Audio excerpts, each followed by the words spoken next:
Seguimos aquí a Mano Limpia. Me acompaña a continuación Salvador Quispe Lozano, prefecto de Zamora Chinchipe. Está aquí en los Estados Unidos por el Ecuafest, estuvo en Nueva York, acaba de llegar a Miami. Le damos la bienvenida, las buenas noches. Muchísimas gracias. Muchas gracias, Félix. Un saludo a los ecuatorianos. Mañana, por cierto, tiene una exposición en la Universidad de Miami también, ¿no? En la Universidad de Florida, sí. A las 2 de la tarde nos han invitado a conversar un poco en torno a los temas de los pueblos indígenas. Hablaré un poquito sobre lo que está pasando con los derechos humanos en Ecuador, con los derechos colectivos, con los derechos a la naturaleza, la democracia, todas estas intenciones que tenemos de la consulta popular y que ha sido negada por el gobierno. Vamos a charlar un poco de todo esto. ¿Cómo está Ecuador? Cuénteme, ¿cómo está Ecuador? ¿Cómo está su país? Felizmente Ecuador es un país que pese a todos los problemas está ahí como soportando esto y dándonos vida para los ecuatorianos. Pero la parte política, la parte económica es una enorme preocupación, ¿no? Hay tremendas contradicciones. Correa no ha solucionado esto. Por ejemplo, en su informe anual a la Nación, dice él que Ecuador ha cambiado, que todavía tiene que ser un país más justo, más productivo, pero que se encamina hacia eso. ¿Ha cambiado en algo la parte económica? ¿Hay más, el pobre vive mejor hoy día en Ecuador desde que Rafael Correa es presidente? Las brechas sociales siguen distantes. Sí. Yo creo que en eso Correa ha hecho prácticamente nada. Él mismo lo ha reconocido en otras ocasiones. Yo no he podido ver el informe de la Nación del presidente ayer o antes de ayer, pero en ocasiones recientes él ha reconocido, por ejemplo, que él tiene una deuda en la parte productiva.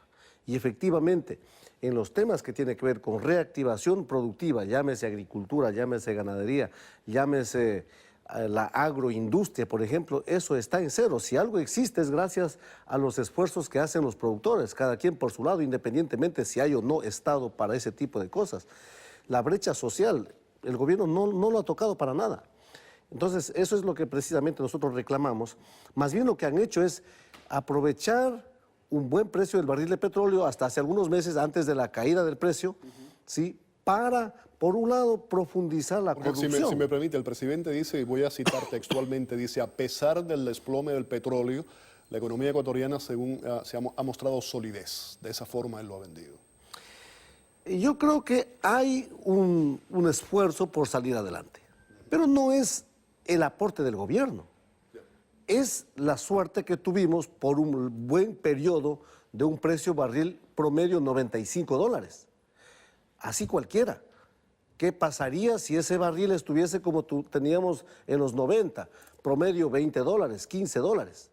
Entonces nosotros pensamos de que en vez de aprovechar ese buen precio del petróleo, lo que se hizo fue un derroche permanente de los recursos del petróleo. Hemos tenido por lo menos 3 vertientes para el fisco, ¿sí? Un buen precio del barril de petróleo hasta mediados del 2014, ¿sí?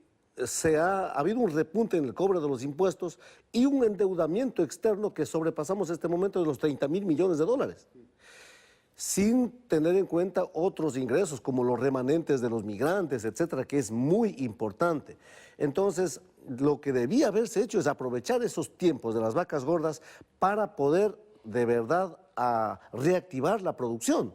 Pero esa parte es una deuda que está ahí y que seguramente ya Correa no va a lograr hacer en algo importante porque está obviamente en la recta final. Salvador, hay 2 temas en América Latina en general que son terribles. Es el gran cáncer de América Latina, o los cánceres de América Latina, es la corrupción y la impunidad. En esos 2 temas de corrupción y de impunidad, ¿cómo está Ecuador? Es igual.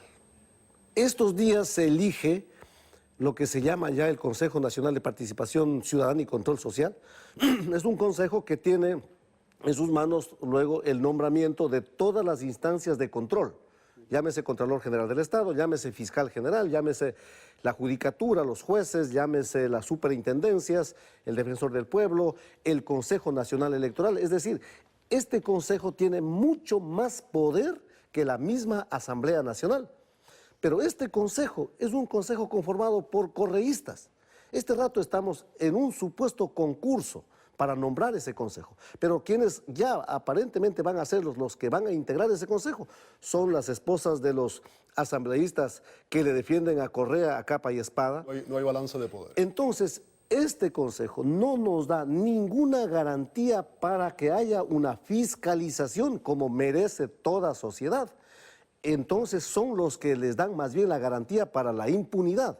La impunidad allá campea, la corrupción campea.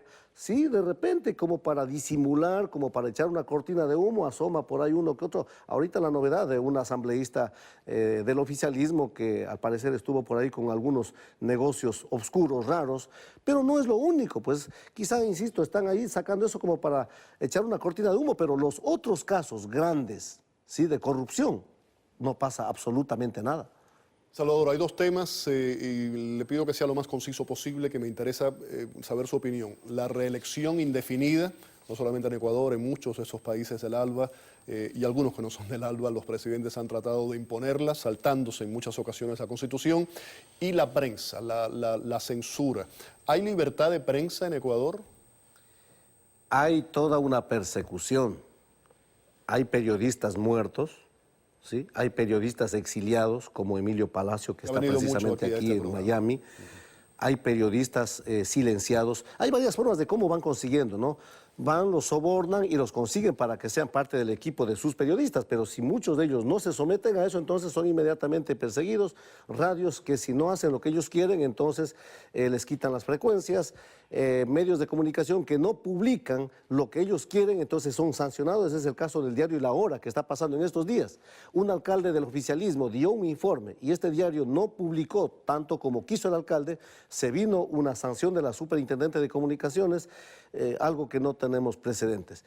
Entonces hay una forma de ir silenciando del chantaje que se utiliza ya permanentemente, pero no solamente para los medios de comunicación, sino también para quienes hacemos opinión pública, ¿sí? Nos van limitando, utilizan mecanismos para no permitir que uno u otro hable en un determinado programa. Por eso es que a mí personalmente no me gusta que se anuncie cuando voy a hablar en algún medio, porque uno ya presume de que si hacen saber de antemano, va el gobierno y utiliza cualquier mecanismo para que mañana se le niegue el espacio.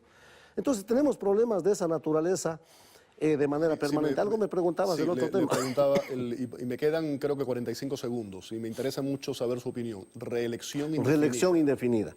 La Constitución lo dice con absoluta claridad, una sola reelección. El presidente ya cumplió con eso. Si quieren tener una reelección indefinida u otras reelecciones, tienen que hacer una reforma a la Constitución. Hoy ellos están saltando ese paso, están haciendo una enmienda entre las cuatro paredes de la Asamblea Nacional.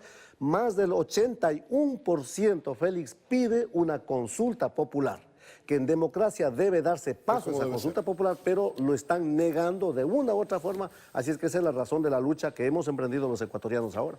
Le agradezco mucho que haya estado aquí con nosotros. Gracias, Félix. Muchísimas gracias. Vamos a la pausa, volvemos.